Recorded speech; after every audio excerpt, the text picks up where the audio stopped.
Alam mo po kapatid, bawat isang tao mayroon po talagang plano ang Diyos sa atin. Bawat isang tao. Kahit po yung pinakamahirap na tao sa mundo, yung taong pinakamaraming problema, may plano ang Diyos sa atin. Ang gusto lang ng Diyos malaman natin, matuto tayong sumunod sa Kanya. Alam mo kapatid, ganito po tayo umaasa lang lagi sa Diyos, pero hindi naman tayo maasahan ng Diyos. Minsan gusto natin, binibigyan tayo ng Diyos, pinagbibigyan tayo, pero ayaw naman natin siyang pagbigyan. Humihingi siya sa atin ng respeto, pagsamba, pagkilala, pagsunod sa kanyang kautusan. Hindi tayo sumusunod. Pag tayo nagkaroon ngayon ng mga trial sa buhay, gaya ng sinasabi nyo, inaasahan natin ng Diyos papakinggan tayo agad. Tayo ba, tanungin natin sarili natin, tayo ba naman, nakikinig ba naman tayo sa Diyos? O nabubuhay lang tayo sa gusto nating gawin? Yun po ang mga bagay na dapat nating pag-isipan. Kailangan matuto muna tayong sumunod sa Diyos bago tayo humingi sa Diyos ng pabor. Napakawala namang galang sa atin na sinusunod natin yung gusto natin, ay tayo sumunod sa Diyos. Tapos pag nagipit tayo, hingi tayo sa Kanya ng pabor.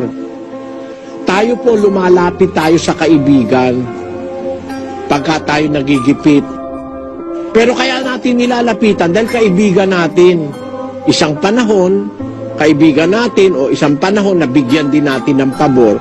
Kaya hindi tayo nahihiyang lumapit dahil nabigyan din natin siya ng pabor. Tao sa tao, hindi tayo lumalapit basta-basta doon sa mga taong hindi natin kakilala. Ganon din po ang Diyos, kapatid.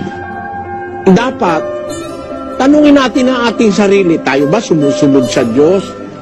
Actually, kung talaga susunod po tayo sa Diyos, wala tayong maraming problema Ang Diyos po ang magmamalasakit sa atin. Kaya lang kung minsan marami tayong trials, marami tayong mga pagsubok, mga kung ano-anong mga problema. Kasi hindi nga tayo sumusunod sa Diyos Kaya lang natin siya naaalala pagka mayroon tayong problema. Pag wala tayong problema, masaya, wala tayong Diyos na maalala. Hindi man natin, minsan di man nananalangin Yung mga tao, di man nananalangin. Hindi man nagpapasalamat sa Diyos bago matulog o kaya pagkagising. Wala silang alaala sa Diyos. Kaya po, ang masasabi ko sa inyo kapatid, kung tatanungin nyo ako, may plano ang Diyos sigurado sa inyo. At kung meron kayo nararanasang trials, huwag po kayong mawalan ng kalooban. Ang unang-unang gusto ng Diyos sa atin, yung nakasulat sa 12:13 ng Ecclesiastes. Ito ang wakas ng bagay, lahat ay narinig. Ikaw ay matakot sa Diyos at sundin mo ang kanyang mga utos, sapagkat ito ang buong katungkulan ng tao. Yan po ang unang-unang gusto ng Diyos sa atin Sumunod tayo sa utos.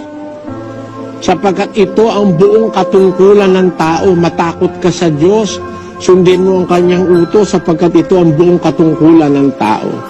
Fear God, obey His commandments, for it is the whole duty of man. Yun ang, kumbaga yung silya, kapatid. Kahit silya lang yun, may tungkulin yun Yung silya, uupuan yun, uupuan.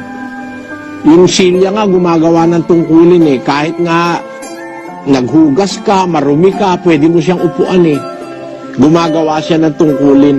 Meron tao, hindi gumagawa ng tungkulin niya sa Diyos Ayaw sumunod sa utos. Ang gusto ng tao sundin, yung gusto niya. Maglasing, magbisyo, mamasyal, magpakaligaya, kumain, matulog. Yun ang gusto ng tao. Tapos pag nagipit, aasa sa Diyos. Hindi ka naman sumusunod sa Diyos kaya ka nagipit. Kaya ka naman napahamak o kaya ka naman napariwara. Hindi ka naniniwala sa Diyos. Tapos pagka sa oras ng kagipitan, sa kakahihingi ng tulong sa Diyos, parang ang Diyos parang laruan sa iba. Kung kailangan niya lang, pagka hindi niya na kailangan, tatabi niya na. Hindi po kasi ganon. Dapat sa ating buhay, marunong tayong kumilala sa Diyos, sumunod sa kanyang kalooban. Para inaasahan nating makikinigan Diyos sa atin.